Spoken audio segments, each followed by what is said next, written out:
What's going on, everybody? This is an episode from the No Gimmicks Needed Wrestling podcast. Do you like podcasts and you want to see the full podcast? Make sure you check out the No Gimmicks Needed Wrestling podcast on all your podcast platforms, such as Apple Podcasts, Google Podcasts, Stitcher, Spotify, iHeartRadio, among many others. But you're listening to the episode right here on YouTube, so make sure you hit that like button and below, and make sure you hit the subscribe button to NC Studios and NC Level Up for all your gaming needs. This is the Nerd Coalition. Enjoy the show. Okay, so I didn't get a chance to review this on Sunday when it happened. And I was going to review it on Monday. Didn't get to it. Was going to review it on Tuesday to have it out by Wednesday for Dynamite. I said, you know what? Why don't I just make it part of the podcast? Because I was trying to see if anybody would join. I was going to talk about it. I was like, you know what? We got a lot to talk about because then right now it's going to get lost in the sauce if I try to put it up on Wednesday, especially after we had that awesome NXT Roadblock show. And I was like, listen, right now, if you didn't put up Monday morning, it's going to get lost in the sauce of everything else that was happening in wrestling. So I said, we're going to talk about this on the podcast. And that was last Sunday. AEW put on one of their best, listen to me, best shows ever.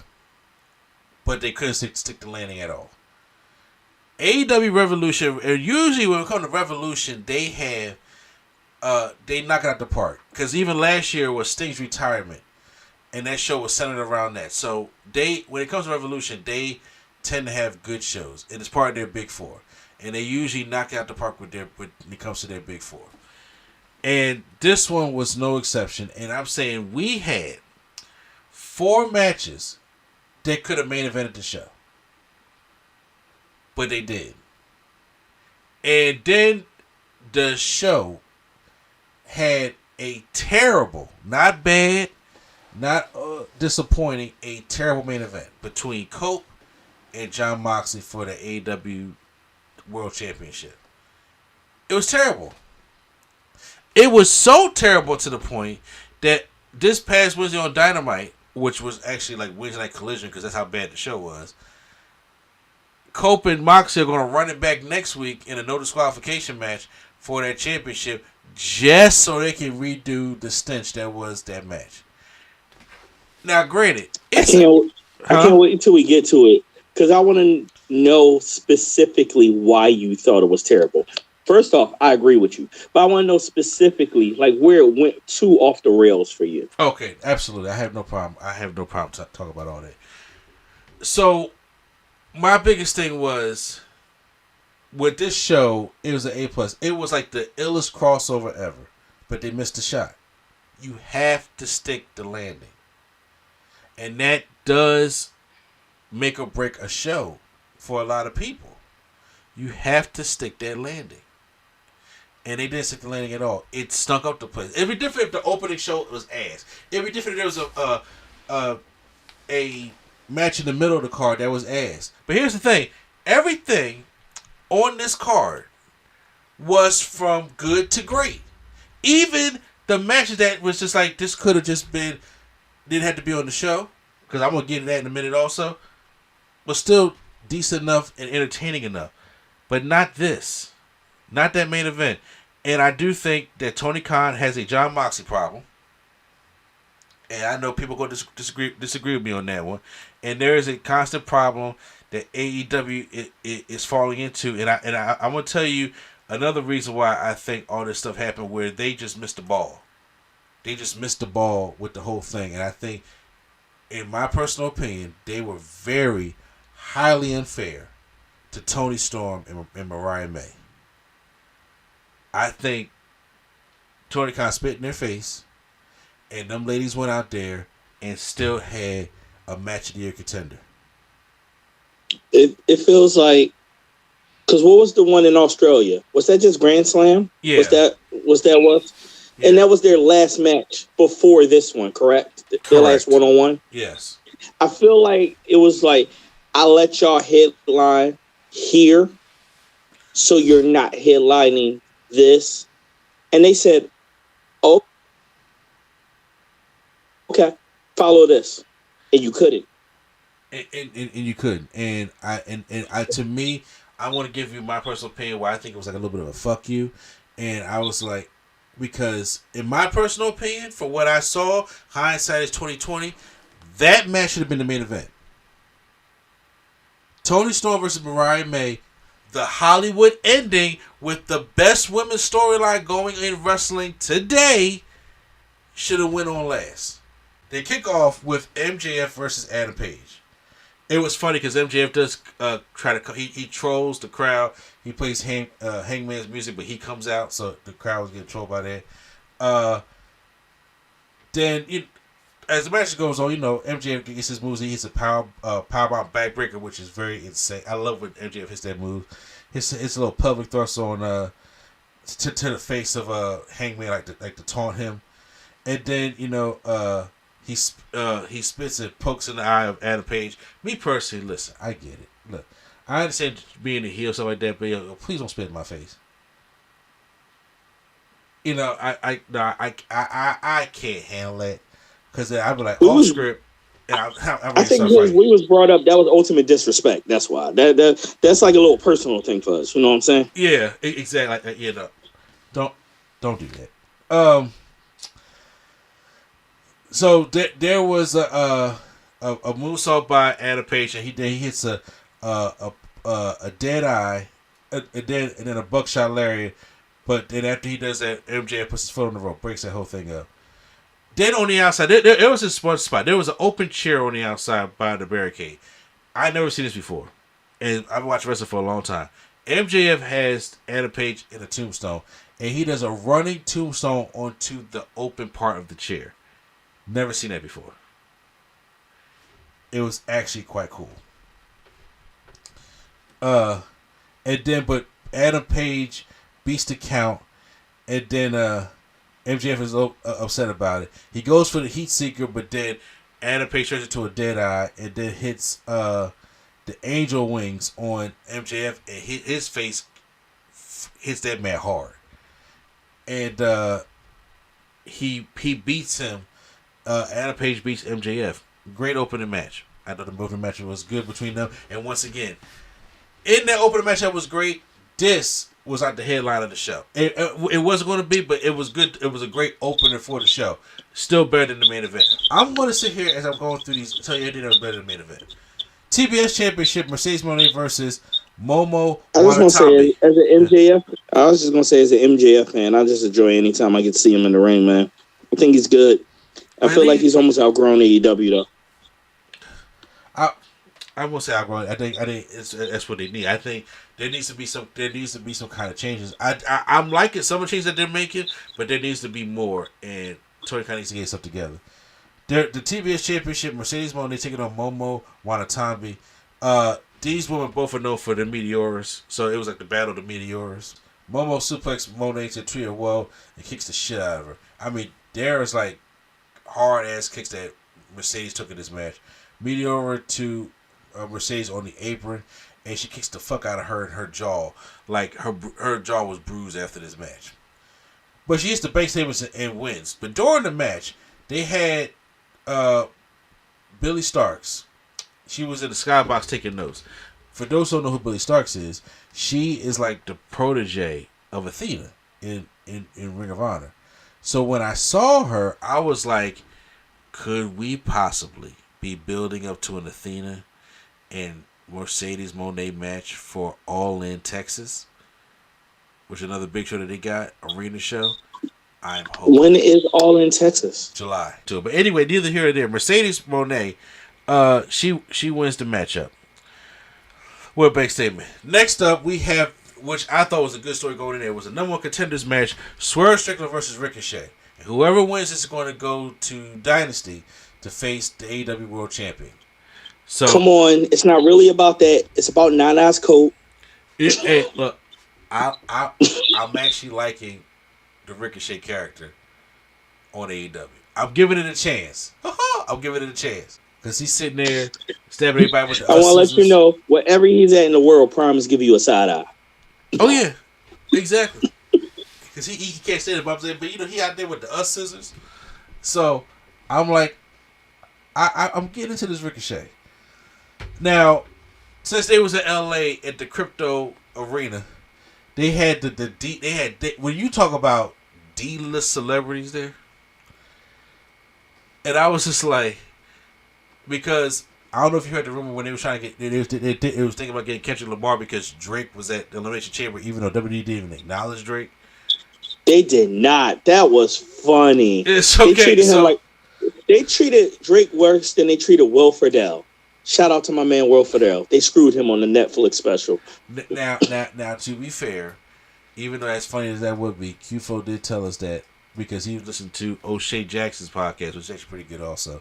He was saying that when it comes to the celebrities, they get to decide if they want a shout out or not. So I'm going to assume that Drake didn't want no shout out. And I'm like, how funny it would have been. They put the camera on him and they tossed him A minor in Canada. He would have died. You know what? That's what, on some real, that's what happened. To be smart about it. They'd put Drake up there, then all you would hear is A minor, and everybody would be like, oh, bro, why you come out? Exactly. In Canada. Just go home. The north side. But anyway, so Leslie, I say all that to say because Leslie Jones is in the crowd with like Kim Jong, and I'm just like, okay, and Leslie Jones is like loud and obnoxious for Swerve Strickland, and I'm like, okay, like the way you're acting right now, you make you feel like you're a plant, and I hope you're not a plant, okay? So, they have this guy playing these drums. Which is, and then when Swerve comes out, they try to tie the beat of the drums to the song, and this shit ain't working. I was like, yeah, nigga, damn, I slipped up again. I'm sorry. It was like $3. $3. I was like, bro, you botched this entrance. You botched the whole thing. So Swerve goes after Ricochet, and he's kicking his ass on the outside. Nana like, yo, man, calm down a little bit. He pushes Nana off, and Nana like, oh, no, you ain't gonna push me, bro. And just walks to the back, like, screw this. And then so, we get Poison Rhinos on the apron. Swerve hits a vertebreaker on the announce table to Ricochet. Ricochet hits a Swerve hits a Swerve stomp, but Rico kicks out. Ricochet hits a 630. He uses that sparingly now. He don't do it every match now. He does it sparingly now. He does a 630, kicks out. Then Nana comes back out. And Nana's like, hey, yo, man, give me my jacket. And he takes the jacket, but then Ricochet knocks Nana down and steals the jacket back.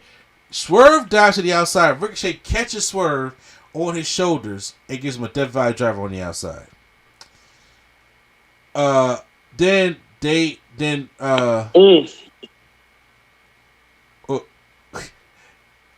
Ricochet and Nana is fighting.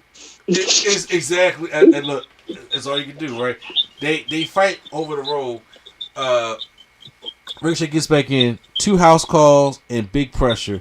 Swerve wins, and Swerve is going to Dynasty as he should. He needs to get back in it. That's what he won a championship at. I think he needs to go back and win again there in Dynasty. You think them two done? Swerve and Ricochet? Yeah. Yeah. They don't. This is their third match.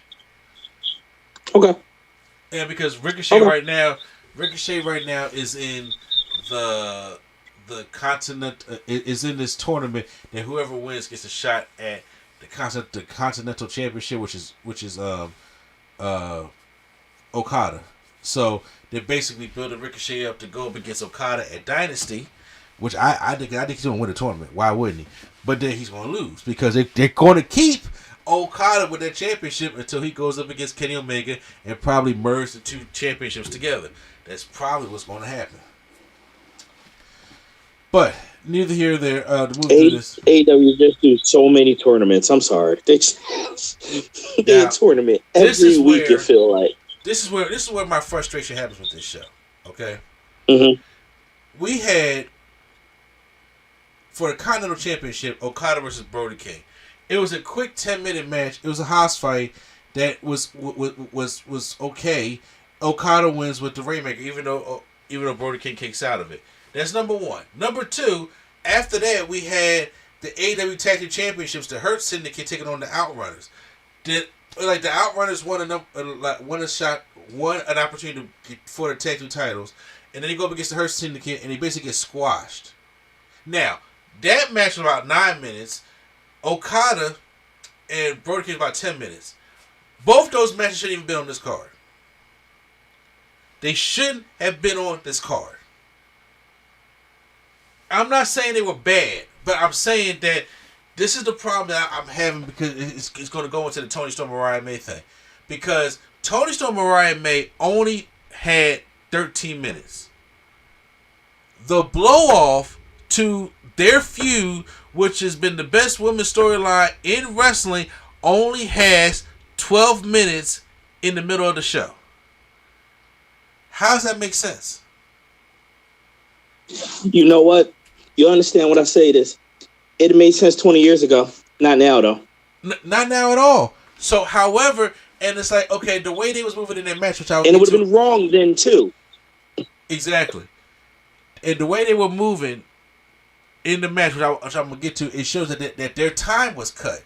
And I'm like, why is your time... So you go back to the pay-per-view, you're wondering, why is your time cut? Your time is cut because you got these two collision matches. Like, this could have been a main event on Collision. Okada versus Brody King. They're like, we got to get Okada on the show. You kind of don't have to. Having Okada on the show is not going to hurt Okada. He's Okada. So, have that match on Collision. And then, why are we doing the Outrunners versus the Hurt Syndicate knowing good and damn well they're not going to win and they just want to... Why don't y'all build that story up and y'all can have... Because, no, I'm with you. When I saw the fact that they had the Syndicate and the, I'm going to call them the Outrunners, the Outriders, whoever it is, they out of something. They out of time. I just looked at that. I was like, why is this here? Why is this here? This isn't giving me any type of pop to be on this card. But like I said, I don't watch enough, so I didn't know if there was a big story going into it. No. It just didn't have no type of big story feel for me. And even on me watching the highlights, how they just breezed on it. They was like, this happened and kept going. Oh, all right. No, it was cool. A thing where they sat there and they won an opportunity just recently and they just do this match on there. I'm like, it's okay to not have the Hurt Syndicate on there because then when you bring, because like this match can happen at Dynasty. This match can happen at Dynasty. Build up to it a little bit and then do it in Philly. And then it's like, okay, then maybe y'all can make a case for the Outrunners to have a decent enough match to make it seem like they actually could win the titles, and even though they can't, make it be a good match. Don't have to just throw it on this card because it's Bobby Lashley. And I love the Hurt Syndicate, but my God, you got to pace it. And I'm like, you got over all these matches. So then when we get to, which I'm about to get to right now, the AEW Women's Championship, Toni Storm versus Mariah May. This, in my personal opinion, should have been, it's the Hollywood ending. They've had three, this story has been going on now. I don't know, since you said you don't watch AEW that much, this has been the best women's story that they've had. And it made so much sense. This goes all the way back to when they was together. Because me looking at it from right now, I remember when they was together. I remember how it led up, and then the belt switched to Mariah May. I remember Toni going away for a while. I saw that Toni came back as old Toni. I don't know when Toni kicked back into Timeless. I'm lost on that part. But then now, me just breaking it down like that, this had to be at least what seems like a year, right? Over a year. So what happened was Mariah May was like Miz down to the Miz, right? She was a big fan of Toni Storm, wanted to be part of the entourage, and she wanted to be her. And then recently, so when she came out as a man, she started dressing up as the old Toni Storm. And then, because this was Toni Storm was timeless, she was the old Toni Storm, and then she did everything for it, and all of a sudden she turned heel and turned her back on them and destroyed Toni Storm, took off her heel and dug her heel right into Toni Storm's head and bloodied her up. And now Mariah May is on her own, winning matches. And then at All In last year, her and Toni Storm had a match and she beat Toni Storm to become the champion. Toni Storm gets depressed, she goes away, and then she comes back as regular Toni Storm, having no memory of what happened between her and Mariah May. She don't even know. She just knows she's a fan of Mariah May because she's been watching her, and she's a fan of everybody else. And she does this whole Toni Storm is back gimmick for about a month and a half, almost 2 months. And I remember, just to interject, didn't she come back on a Collision? I remember people being mad about that or something. Yeah, she came back at the end. Was it of a special show or it was like the end of a Dynamite or something like that, or it was a special show and she came back at the end. So it's just like she just back and it was like that's it. Like what we didn't even get a chance to celebrate that. And so when she was back, so then Mariah May was just like, hey, something ain't really right here. And then she starts attacking Toni Storm, but then when she picks up Toni Storm to go attack her again, it's timeless again. And it was all an act in the first place. She was showing that she is the better actor. She is the better star. And so that's how Timeless came back. And now her and Mariah May had a match at Grand Slam, and she beat Mariah May with a roll-up. And so Mariah May was pissed. And then she snaps. She's like the disgruntled actress who just lost everything. And now she takes out Toni Storm and is like, okay, we're going to have the Hollywood ending at Revolution. That's how it's been over a year since the story has been building up. And it's been one of the best women's stories, if not the best women's story in wrestling. So, fuck them other matches, because Tony Khan always has a problem with his women. And that should be on last. So, neither here nor there. The match starts off, Mariah May runs to the top of the stage and attacks Toni Storm. Because once again, they had to go 0 to 100 because their time got. I'm almost convinced that their time got cut. There was a table with glasses, and then Luther was up there. Mariah May gave him a front drop kick Luther over that table. Luther done for the rest of the match. The Toni Storm fights back, gives Mariah May a sky high off the stage through tables at the bottom. And then they fight back to the ring, and then Mariah May pile drives Storm Zero's Toni Storm on some steel steps. Now, Toni Storm is busted the fuck open. Remember when Eddie Guerrero got busted by JBL at Judgment Day of 2004? Oh, yeah. That's what that was like. Almost. Toni Storm was bleeding a lot. And you know, she got that really white skin, so it was really like selling on there. So. Ooh, crimson. Yeah, crimson for real. And then, she goes to the excuse me. Then she goes and puts Toni Storm in a tree of woe, puts a chair on her face, and gives her the little hip attack that they do in the corner. Then they pull out. They both pull out a tin with broken glass in it and double-sided tape. Taipei Indian Deathmatch style. They wrap their hands in the double-sided tape, and then they put their hands in the broken glass. Now we about to start swinging. So they swing about it for about two or three times, and then the tape kind of like starts falling off. But they do like hit each other. Like Toni Storm gets the better of it, hits Mariah May with the stuff, and then Toni Storm is running over to Mariah May. Mariah May hits her and shatters a champagne bottle right in her pussy. Right between the legs. What? That on shit. She said, "Pow!" Right in between the legs. I was like, "That sugar glass or not, that stung." They both hit Storm Zeros on each other, and they both kick out. And Toni grabs outside. There's the shoe, still bloody from the last time Mariah May turned on her, and she takes Mariah May runs to the top of the stage. Toni Storm takes the shoe. And she sees Mariah May, and she starts hitting her. It's a callback. She hits her over and over the head with the shoe like she did Toni Storm. Then there's a table that says Hollywood on it that she has set up. She gives her Storm Zero through the table. And then they're both laid out Crimson Man, because Mariah May's bleeding like a stuffed pig too. She just drapes her arm over. It's a Falls Count Anywhere match. And she beats Mariah May. And then on the Titantron, it says The End.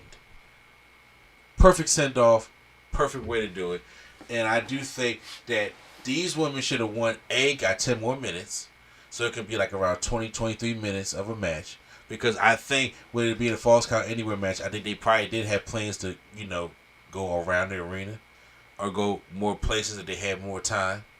But it did, because the shit got cut. And on top of that, it's like, all right, That should have been the main event. That right there That should was have been the main given. event. Huh? That was given main event vibes. Exactly. 100%. That's what it should have been. But no, they didn't do that. Now, these are the matches I did not take too much notes for. Because after that, we had the AEW International Championship. Kenny Omega taking on Konosuke Takeshita. I know I always get his first name wrong. And I gotta use what you taught me of how to say the vowels and stuff, or the how you taught me how to say the Japanese names. Don't worry, we're gonna sit down one day and get you through this because I know you want to get this right. We're gonna sit down and we're gonna practice. Yeah, we're gonna do that. This was another good match, and if anybody can follow what we just saw, Kenny Omega can do it. Now, of course, he makes sure Kenny Omega and Will Ospreay and all of them and even fucking Moxley, they all got over 20 minutes in their matches. And I was like, on the match, I kind of got a little upset because that should have been Toys Over Riot May. But I'll still get to it. But Kenny Omega wins the matchup. This almost 30 minutes, but it was still a great match. I don't have, like I said, my detailed notes for it. Like I said, for some match I don't have it on there, but it was great seeing Kenny Omega again. They had special style entrances and stuff like that. And Kenny, I knew it was gonna go against that because we set up for Kenny Omega versus Okada in All In. And then after that, we had the steel cage match between Will Ospreay and Kyle Fletcher. This was good, disgusting at times, because this match told a story that Will Ospreay couldn't do his springboard moves in there because the cage is surrounding the ring. I was like, that's kind of interesting how to tell that story because I never really seen that before. Like, anybody does springboards and stuff like that. Like, how am I going to do it when this cage is around the ring? So he had to change up his offense. I like that. I never thought about that till you just said it. Because how would you do it? Because the rope is pretty much on the cage. Exactly. You can't bring. Exactly. And so this match is really good. I had one problem with this match though. They were doing stuff. To me, I was like, this is disgusting. Cause they were both bleeding. We had more blood in this matchup, and then there was times where it's like Kyle Fletcher would take off his armband and wipe the blood on his armband and stuff it in Will Ospreay's mouth. Don't do that. Or there was times where they would grind their face up on the cage and then they would lick the blood off the cage. Don't do that. Or there was times where Will Ospreay was like stabbing him in the head with a screwdriver, I believe, and lick the blood off the screwdriver. Don't do that. Don't do that. You know what I'm saying? To me, I was like, it's because, see, when you keep doing shit like that over and over again, in my personal opinion, it turns me off to the match. It turns me off to the match. It cheapens the match. Huh? It's not needed. It cheapens the match. It's not needed. I didn't need you to sell it was gruesome. But even with I already can see that. Yeah, even with you just look weird, but like, don't do nasty shit. I'm like, because to me, I'm like, really, you don't have to do if it's already bloody enough. You don't have to do nasty shit. You really don't. And I understand, with all the shit going on around like today, I'm like, that's just not. I know I'm sounding like an old get off my lawn dude, but I'm like, but right now that shit's sanitary, bro. Like, I don't. It's like, fine if you want to do it one time. Because you gotta get the crowd saying you sick fuck. But when you do this shit 3-4 times in the match, it's overkill. It's overkill. You do not have to keep. I'm even reading this report right now from the John report. They go up there to help match my notes, and they wrote in their article, it's gross. It's really gross. So the big spot came when they were both on the top of the cage. And this is the first time I've ever seen this on a cage match also. And AEW's cage is like a legit 15 feet high. It's like almost like a mini Hell in a Cell at the top. With the way they do their cage matches over there. And they are up at the top of this cage. And I was like, he's not about to do this. And he damn sure does it. Will Ospreay hits a Spanish fly to Kyle Fletcher off the top of the cage. I was like, do you know the amount of timing and what you have to do to make sure that move goes the right way off the top of a fucking steel cage? That was quite insane. that was quite insane. They also had thumbtacks and we get a brainbuster on the steel chair. We pull out the thumbtacks, and then Kyle gives a Styles Clash to Kyle Fletcher. Excuse me. Will Ospreay gives Kyle Fletcher a Styles Clash on the thumbtacks. Like, face, body, front, dick first on them thumbtacks. I was like, that shit hit. How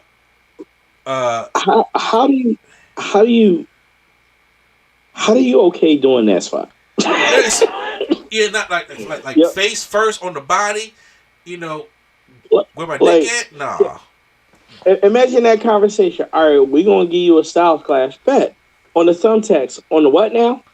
Exactly. On the thumbtacks. No, try again. Yeah, no, bro, I ain't doing that. I ain't doing that at all. And then so after he hits the Spanish Fly, because the Spanish Fly comes after all this. Like, that's the big spot for the matchup. He hits the Tiger Driver 91, and he hits the pin. He pins Kyle Fletcher. That match went about another 30 minutes. The exact time, 28:58. So about 30 minutes. And it was still a good match. It's crazy. I still don't think that all of the blood drinking and liquor was necessary. It was not necessary. It was gross, and that stuff right there taking me out the match. It's like I don't like you taking blood-soaked objects and you put them in other guys' mouths, or you licking it off, shit like that. It's not needed.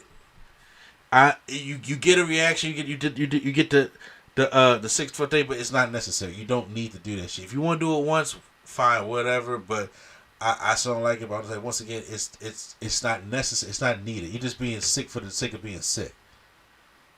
It just gets me nauseous. But anyway, now you said I want to know why I thought this main event sucked, right?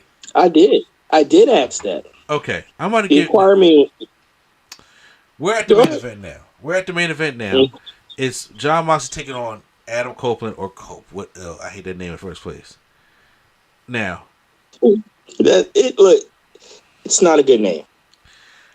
Now, it's not. Here's number one reason why I didn't like it. It's 11:30, and they're just about to start the main event. We're 3.5 hours into the show, and they're about to start the main event. Okay. AEW pay-per-views are too long. They are too long because of Tony Khan's dumb shit. Now, here's the second reason. Along with it being very, very long, along with the show being very long, it had to follow. You had Hangman and MJF at the beginning. You had Swerve and Ricochet. You've had Timeless Tony Storm and Mariah May. You've had Kenny Omega and Takeshita. And you had the steel cage match between Will Ospreay and Kyle Fletcher.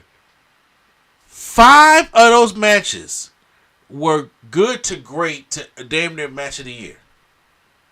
Or match of the year contenders. And you had to follow all that. And you have the most simplest match. That's number 2. And then, throughout the match, it's the most simple shit. It's punch, kick, spear. It's boring. It's boring on top of that. And the crowd is sucked out of it. Nobody cares. So, this is the angle that they shot, thinking that, okay, this may wake everybody up. Because Cope hits 3 spears in a row. I'm not lying. And then he goes to cover Moxley, but the referee gets pulled out by Christian Cage. Christian Cage had a hoodie on, and then he hits Cope with his contract, because that's his Money in the Bank contract, right? And he signs it and says, hey, he wants to join the match. So now it's a triple threat match for the World Championship. And then he hits a spear on Copeland, and then Cope kicks out. And then he hits a kill switch on Cope for 2, because Moxley broke it up. And then so Moxley he applies the Bulldog choke on Christian Cage, and he puts his hand on Cope for a 2 count as he's still getting choked out by Moxley. Moxley keeps applying the choke on Cage, who passes out, and Moxley wins again. The crowd hated it. One, Moxley is still your we gotta get the belt off Moxley. The Death Riders thing is dead. It's over. It sucks. We thought it was gonna be something different. It's not. It sucks. It's like we tired of it right now. We over the storyline. We've been over the storyline. Let it rest. As he's running away, he runs into Prince Nana in the crowd, and then he looks up and then Swerve jumps from the top of this balcony and takes out Moxley, which is already setting up for Dynasty. The match had to follow 5 great matches, or good matches, or match of the year contender matches. The match was boring. Why does Adam Copeland and Jon Moxley, these two, like, first of all, Moxley, I'm overseeing him with the title, and Edge is 51 years old, and they get 26 minutes to do this shit, and the fans hate it, and I don't blame the fans for hating it. It sucked. And now on Wednesday they're doing the do-over. You make a lot of sense. Huh? It makes a lot of sense, because for where I was sitting, I can admit it was a dry match, and then the ending was just sewn together. If that's the right word for it, it's just like, oh, well, all right. So what's next? Oh, that's the end of the show. Oh. It was like them trying to hit a couple surprises on us, but in reality, this didn't work. And everybody was excited to see Christian at least take the title off of him, but then no, that didn't happen either. So now on Dynamite coming up Wednesday, they're doing the match again, so it can be a no disqualification, so they can feel as though because Adam Copeland or Edge or whoever, Adam knows that he's a professional and he's a purist. He's like, hey, the fans don't like that match. I want to give a match that they actually like, a do-over match. Nobody wants to see this shit. Nobody wants to see Edge, and there's a possibility that they could even add Edge to the Dynasty match as a triple threat. Don't do that. Just let Swerve and Moxley have a one-on-one, and then have Swerve take the championship. The end. This is over. It's done. It's over. It sucked. And you messed up a great pay-per-view by doing this shit. Don't do this match. If you had switched the places with this and Mariah May, I wouldn't have been mad. And if you have it in the main event, it illustrates that you have something big planned for it, but you didn't. Hell, even when they put Roman and Cody against Solo and Jacob Fatu in Bad Blood, they at least had The Rock come out. That's why I was at the end, opposed to CM Punk versus Drew McIntyre. This is why the things happen. But that Hollywood ending should have got more time and should have been the main event. And that is what bothered me about Revolution. That's what bothered me about it. The most messed up part is I don't remember the saying. Somebody in the world will correct me, but your last impression is your most lasting impression. You know? Yeah. And I was so that's what people are gonna remember. This. Yeah, and I'm saying the reason why it ain't been the best show this week is because of that. It's because of that big ass fumble that you did, and I'm just like, yo, I that kind of stuff bothers me. But overall, I still, like I said, in my opinion, if I took the main event off, it was a great show. It was an A+ show.